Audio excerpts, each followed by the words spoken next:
ফখরুদ্দিন রাজি রহমতুল্লাহ আলাইহি বলেছেন,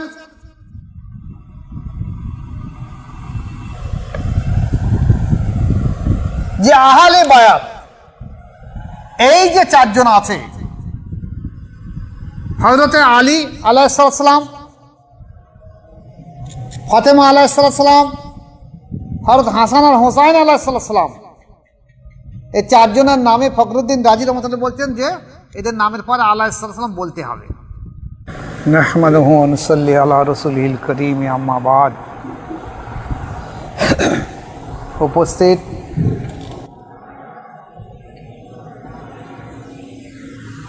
তরিকাতে সালেকিন ও মাদ্রাসায়ে মাসুমিয়ার ছাত্ররা,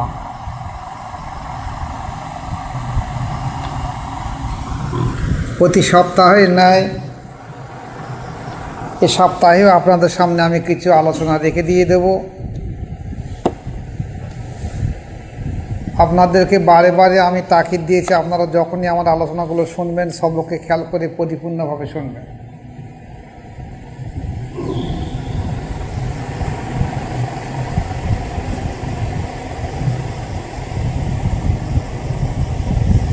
আজ একটা বিশেষ জিনিস আপনাদের সামনে আলোচনা করে দিয়ে দেই, এই বিষয় নিয়ে আপনারা একটু চিন্তা ভাবনা রাখবেন।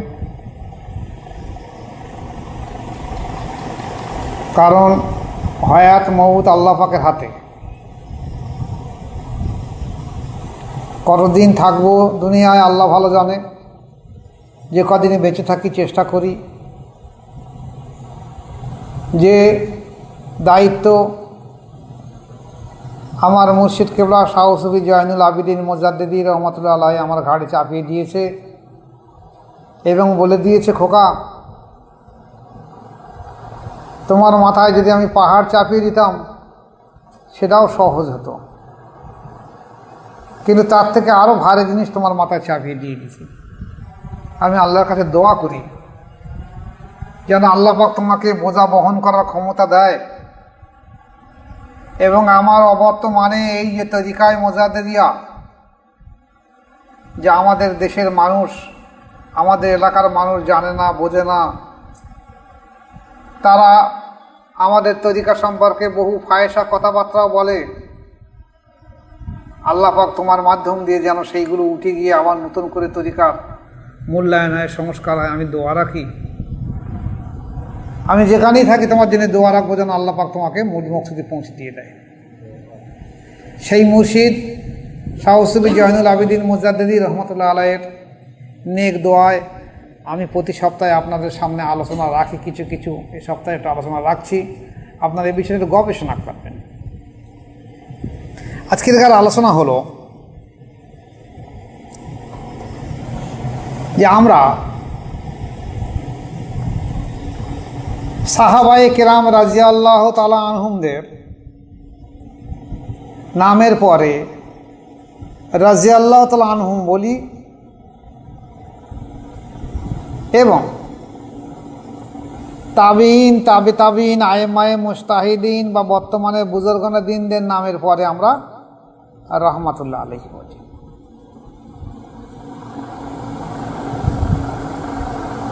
এ পর্যন্ত সব ঠিক আছে, কিন্তু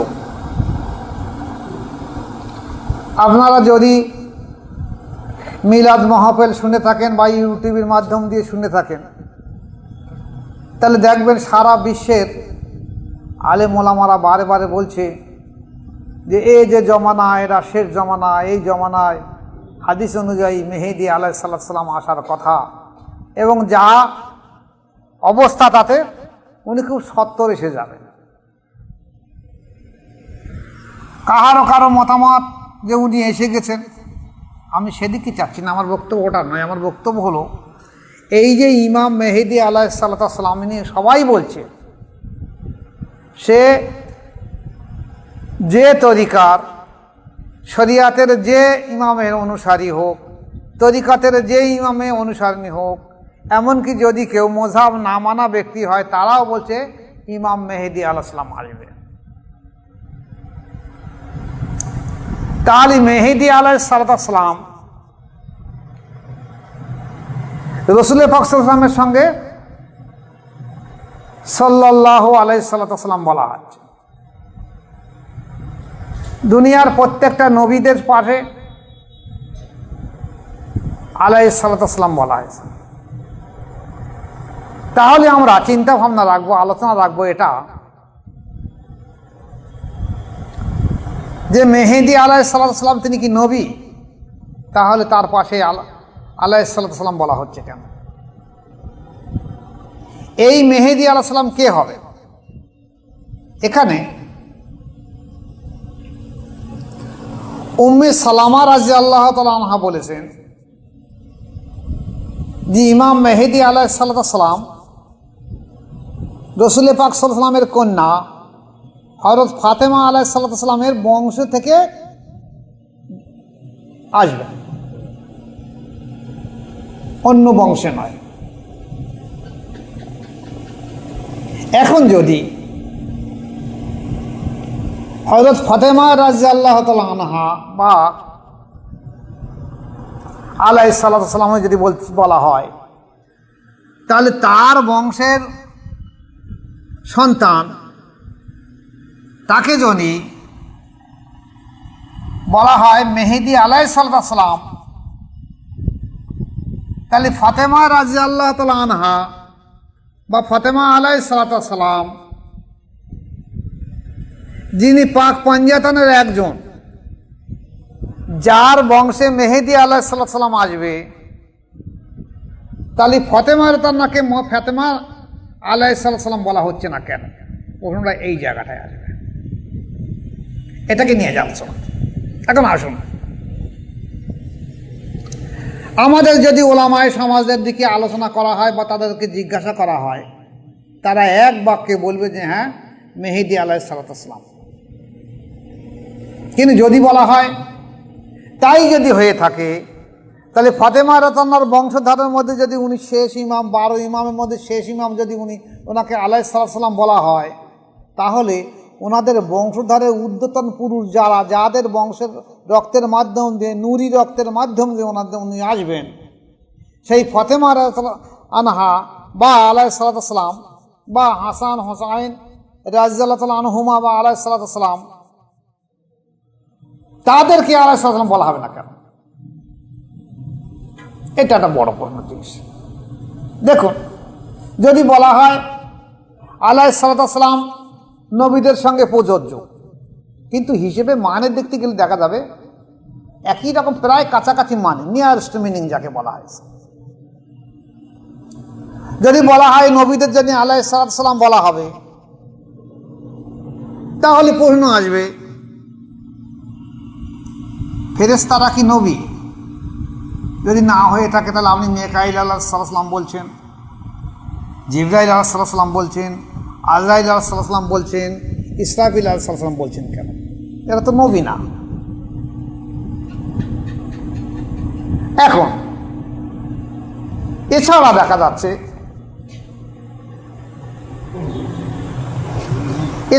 যাচ্ছে, কিছু সাদী নারী,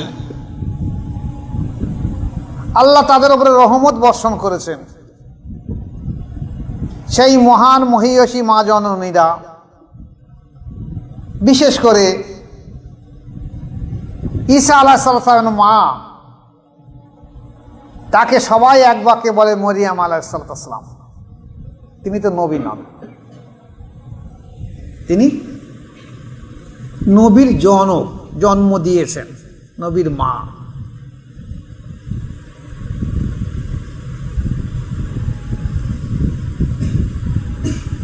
তা নবীর জন্ম দিয়ে যদি নবীর মা আলাইহিস সালাম হয়, তাকে রাসূল পাক সাল্লাল্লাহু মা হবে না কেন? নাকি প্রশ্ন আসবে না? আমি তো ওদিকে যাচ্ছি। আপনি আসুন, এরা তো বলতে পারবেন, কিন্তু আসিয়া আলাইহিস সালাম বলছেন, আসিয়া আলাইহিস সালামের স্বামীর নাম কি নাম? ফেরাউন, একটা জুলুমকারী বাদশাহ। এখানে কেউ বলতে পারে যে হযরত মূসা আলাইহিস সালাম কাছে উনি বায়াত গ্রহণ করেছিলেন, তাই ওনাকে আলাইহিস সালাম বলা হচ্ছে। তাহলে রাসূল পাক সাল্লাল্লাহু আলাইহি ওয়াসাল্লামের কাছে সাহাবারা সবাই বায়াত গ্রহণ করেছেন, তাহলে সবাইকে তো আলাইহিস সালাম বলা হবে। কিন্তু আপনি দেখবেন যে ওলামায়েরা জলসা করছে, জলসায় বলছে মরিয়াম আলাইহিস সালাম, আসিয়া আলাইহিস সালাম, মেহেদী আলাইহিস সালাম, জিবরাইল আলাইহিস সালাম, মিকাইল আলাইহিস সালাম, তারা কিন্তু মরিয়াম আলাইহিস সালাম, আসিয়া আলাইহিস সালাম বলছে, কিন্তু হযরত ফাতেমা রাদিয়াল্লাহু আনহা সম্পর্কে ওনাকে আলাইহিস সালাম বলছেন, ওনাকে বলছে রাদিয়াল্লাহু আনহা। মানের দিক দিয়ে তাকে নিয়ারেস্ট মিনিং বলা যায়, কিন্তু কেন বলছে না এটা আলাইহিস সালাম, আমার প্রশ্ন এই জায়গাটায়। আসুন, তাহলে আমাদের দলিল বার করতে হবে যে কোরআন আর হাদিসের মধ্যে এমন কোন কোরআনের আয়াত বা হাদিসের আয়াত এসেছে কি, হাদিসে এসেছে কি যে এই যে মহিয়াসী মানুষগুলো নামের পরে আলাইহিস সালাম বলা যাবে না, এটা তো দেখতে এসছে কিনা।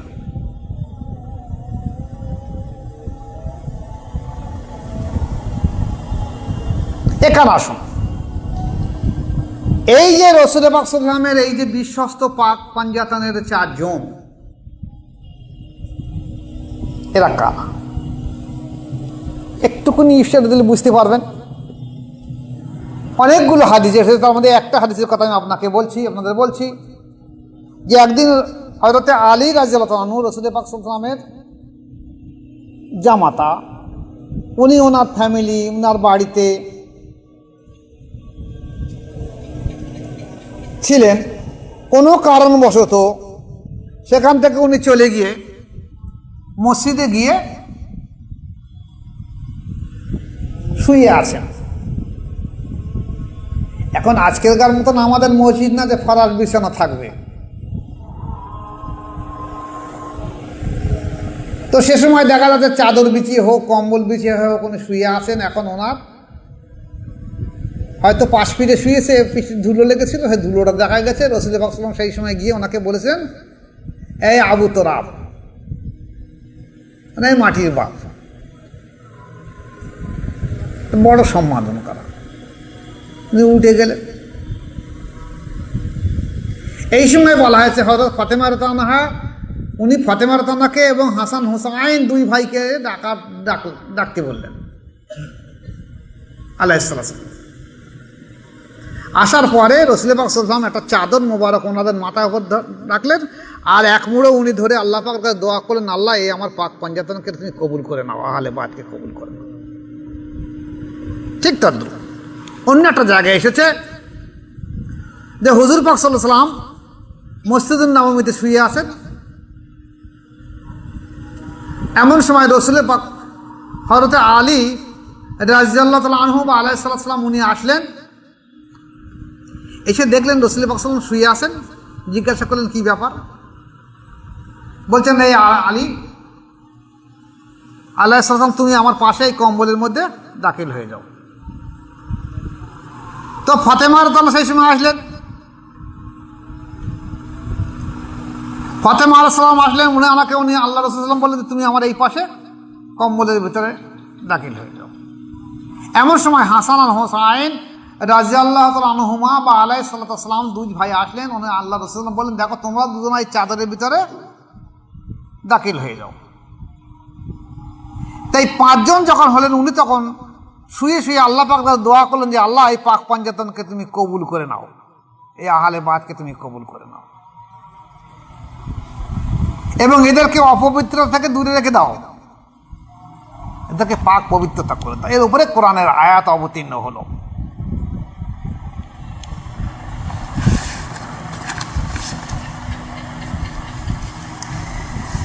কি হলো আয়াত? বিসমিল্লাহির রহমানির রহিম, ইন্নামা ইরিদুল্লাহু লিইউযহিবা আনকুমুর রুসা আহলাল বাইতি ওয়া ইউতাহিরাকুম তাতহীরা। আল্লাহ পাক কি বললেন? হে আহলে বায়াত, নিশ্চয়ই আল্লাহ তাআলা চান তোমাদের থেকে অপবিত্রতা দূর করতে এবং তোমাদেরকে সম্পূর্ণরূপে পবিত্রতা করতে। সূরা আহজাব। তাহলে অপবিত্রতাকে যেমন দূর করা হলো, তেমনি সম্পূর্ণ পবিত্রতা করা হলো, কোন রকম নোংরামি কালি কলুষ কালিমা থেকে মুক্ত। তাহলে তাদের নামের পরে আলাইহিস সালাম বলা হবে না কেন? এ সম্পর্কে আরো আসছি।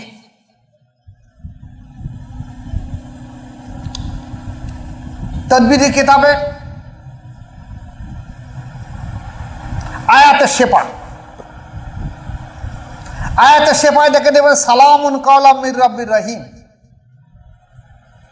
রবের পক্ষ থেকে তাদেরকে সাদপর সালাম। এছাড়া এটা বোধ হয় সূরা ইয়াসিন, সূরাত আয়েশা ওয়াসসালামু আলা মানিত্তাবাউল হুদা, যারা সৎপথ অনুসরণকারীদের উপরেও আল্লাহ পাক বলেন তাদের উপরে সালাম। কাদের? যারা সৎপথ অনুসরণ করেছে। তাহলে আল্লাহ পাক সালাম দিয়েছে।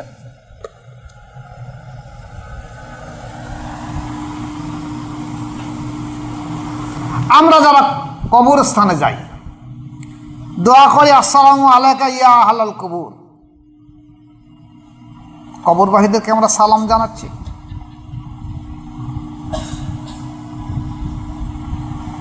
বা আসসালামু আলাইকুম ইয়া আহলাল কবুর মানে সমস্ত কবরবাসী, শুধু এই কবরটা না, সমস্ত। আলাইকুম মানে সমস্ত কবরবাসীকে তার সালাম জানাচ্ছি। এছাড়া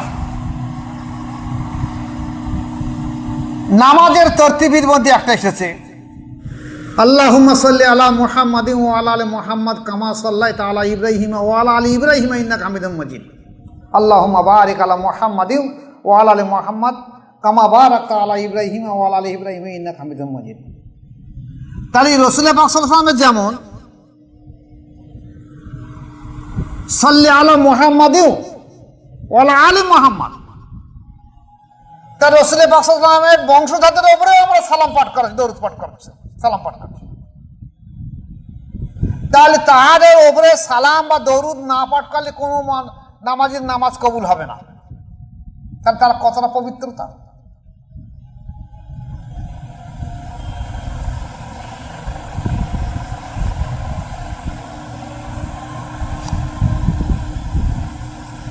বুখারীর হাদিসে বলা হয়েছে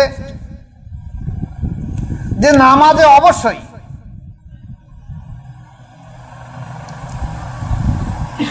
রাসূল পাক সাল্লাল্লাহু আলাইহি ওয়াসাল্লামের আল আওলাদদের অবশ্যই সালাম দিতে হবে, নতুবা তার নামাজ জীবনে কবুল হবে না।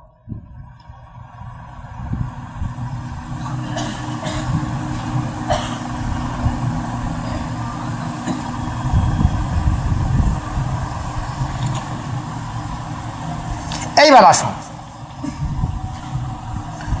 মূল বুখারী হাদিস, যেটা মূল বুখারী শরীফের হাদিস, যেটা কিতাবুল ফাজাইল সাহাবা, ওই কিতাবে ফাতেমা রাদিয়াল্লাহু আনহার নামের পরে আলাইহিস সালাতু ওয়াস সালাম লেখা আছে। ওখানে কিন্তু রাদিয়াল্লাহু তাআলা আনহা লেখা নেই।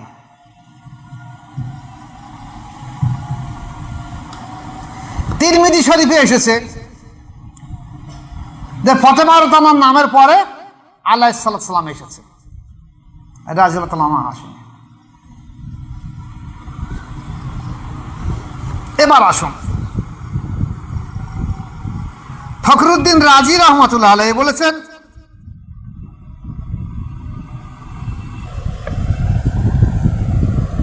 যে আহলে বায়াত এই যে চারজন আছে, হযরতে আলী আলাইহিস সালাম,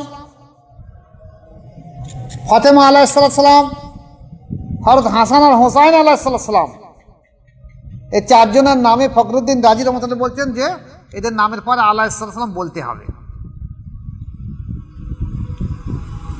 এবং তিনি বলেছেন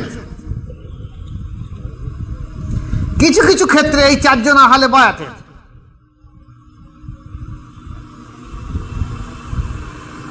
এরা সম্মানের দিক দিয়ে সমান সুবিধা এবং অধিকার পাই থাকে। এটার ব্যাখ্যা যতটুকু আমরা বুঝে এসে আমি আপনাদের সামনে একটা কথা বলে নেই। যেমন দেখা গেছে, বলা হয়েছে তরিকা করার সময় একটা মানুষ যখন ফানাপের শায়েক আসে, তাহলে শায়েকের সঙ্গে তার ফানা হয়। এই শায়েকের সঙ্গে ফানায় আমরা বলে থাকি যে তোমার হাত পা চোখ মুখ সমস্ত শায়েকের অনুকরণ করতে করতে এত বেশি অনুকরণ করবে যে কখনো কখনো আল্লাহ প্রদত্ত অন্তঃচক্ষুর মাধ্যম দিয়ে তুমি তোমার চেহারা মোবারক দেখে নেবে তোমার শায়েকের মতন হুবহু হয়ে গিয়েছে। তাই যদি এই হয়ে থাকে তাহলে আপনি আসুন যে হযরতে ফাতেমা আলাইহিস সালাম, আলী আলাইহিস সালাম, হযরতে হাসান এবং হুসাইন আলাইহিস সালাম বা রাদিয়াল্লাহু তাআলা আনহু যাই বলুন না হুমা বলুন, তারা রাসূল পাক সাল্লাল্লাহু আলাইহি ওয়াসাল্লামের নূরী সন্তান।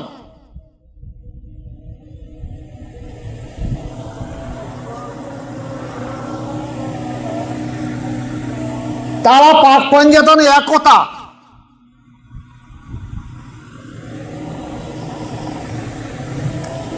তাদেরকে যদি আপনি আলাইহিস সালাম না বলেন, কাদেরকে বলবেন?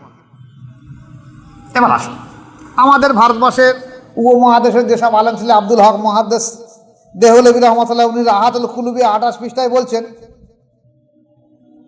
যে এদের নামের পরে আলাইহিস সালাম বলতে হবে।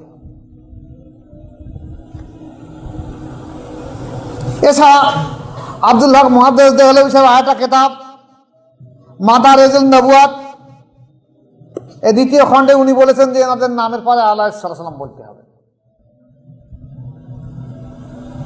কারণ এরা নবী না, নবী থেকে হুবহু আলাদা নয়। কারণ নবী পাক সাল্লাল্লাহু আলাইহি ওয়াসাল্লামের নূরানি সন্তান ওরা,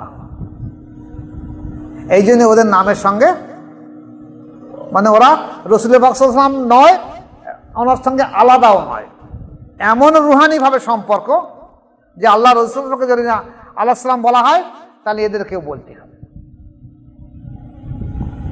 এই সম্মানের দিক দিয়ে আজকের আমরা তাহলে চিন্তা ভাবনা করি যে আমরা কি বলবো বা আগামী প্রজন্মে আমরা কি বলতে পারি। আমরা দেখা গেছে আমাদের দেশের ওলামা সমাজ, আমি সবাইকে বলছি না, অধিকাংশের কথা বলছি, তারা ওয়াজ মজলিসে বলছে ইমাম মেহেদী আলাইহিস সালাম আসবে, আসার সময় হয়ে গেছে, এলো আর কি, যেন মনে হচ্ছে এক্ষুনি এসে যাচ্ছে। কিন্তু ইমাম মেহেদী আলাইহিস সালাম বলছে, অথচ হাসান আলাইহিস সালাম বলছে না, হোসেন আলাইহিস সালাম বলছে না, ফাতেমা আলাইহিস সালাম বলছে না, আলী আলাইহিস সালাম বলছে না। কারণ কি? কারণ আমার এই ইউটিউবের মাধ্যম দিয়ে আপনারা শুনবেন যারা, তারা কে কি চিন্তা ভাবনা করবেন আমি জানি না, আমি কোরআন হাদিসের দৃষ্টান্ত বলে দিয়ে দিলাম। কিন্তু আমার গবেষণা লব্ধ কথা হলো এই যে যাদের ভিতরে সূক্ষ্মানুসূক্ষ্মভাবে আহলে বায়াতের কিছু নির্যাস আছে তারা আলাইহিস সালাম বলবে, আর যারা বলছে না এরা আহলে বায়াতের সঠিক আহলে বায়াত নয়। কারণ আহলে বায়াত হলে তারা বুঝিয়ে আসবে যে রাসূল পাক সাল্লাল্লাহু আলাইহি ওয়াসাল্লামের সঙ্গে ফাতেমা আলাইহিস সালাম, হাসান আলাইহিস সালাম, হোসেন আলাইহিস সালাম, আলী আলাইহিস সালামের কতটা দূরত্ব বা পার্থক্য। কোন কোন ক্ষেত্রে বলা হয়েছে উভয় সমান, একতা, সমপরিমাণ।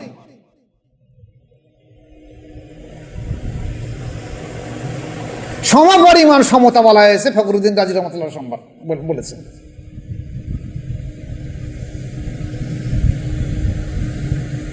তাহলে আমার চিন্তা ভাবনা ক্যালকুলেশন হলো যে যারা এই শিক্ষিত মানুষ যারা এই কথা বলছে যে আলাইহিস সালাম বলা যাবে না, আপনি না বলতে পারেন, রাদিয়াল্লাহু তাআলা আনহু আলাইহিস সালাম নিয়ারেস্ট মিনিং, খুব কাছাকাছি, মানে সবাই আল্লাহ তাআলা রহমত বর্ষণ করুক, আল্লাহ তাআলা রহমত বর্ষণ করুক, একই জিনিস। কিন্তু তারা মেহেদী আলাইহিস সালামকে আলাইহিস সালাম বলছে, জিবরাইল আলাইহিস সালামকে জিবরাইল আলাইহিস সালাম বলছে, ঈসা আলাইহিস সালামকে ঈসা আলাইহিস সালাম বলছে, আবার দেখা যাচ্ছে মরিয়ম আলাইহিস সালাম বলছে, আসিয়া আলাইহিস সালাম বলছে, কিন্তু এখানে এত অ্যালার্জি কেন? অ্যালার্জি একমাত্র কারণ এরা আসলে আহাদে বাতের অংশ নয়। এরা যে কলেমা স্বীকার করেছে, এরা যে ঈমান এনেছে, এরা হলো এজিদি ঈমান, হোসাইনি ঈমান নয়। তাহলে হোসাইন আলাইহিস সালাম সম্পর্ক বা প্রেম পয়দা হতো। এই প্রেম পয়দা না হবার কারণে ভিতরে এত সূক্ষ্মাণুভাবে নফসের উপরে একটা ধোঁকা রয়ে গেছে যে বলতে বিবেকে বাড়ছে। তাই আমার বক্তব্য হলো, আমার যত মুরিদ মোতাকেদ হবে আজ আগামীতে আগামীতে আগামীতে আগামীতে যা হবে, আমার বক্তব্য হলো রাদিয়াল্লাহু তাআলা আনহু বললেও যা, আলাইহিস সালাম বললেও তাই, মানে নিকটবর্তী, তাহলে আলাইহিস সালাম বলা সর্বোত্তম ভালো। বাকি আল্লাহ ভালো জানে এর মধ্যে কোনো রহস্য আছে কি না, কেন দীর্ঘদিন ধরে এটা মুছে গিয়েছিল, কেন মানুষ এনে গবেষণা করেন, এও আল্লাহ পাকের ইচ্ছা। আবার আজও কেন ব্যাপারটা ফুটে উঠছে, এটাও আল্লাহ পাকের ইচ্ছা। আল্লাহ আমাদের প্রত্যেকে বোঝার তৌফিক দেখ, এর উপর যেন আমল করতে পারি। ওয়া মা আলাইনা ইল্লাল বালাগ। আসসালামু আলাইকুম ওয়া রাহমাতুল্লাহি ওয়া বারাকাতুহু।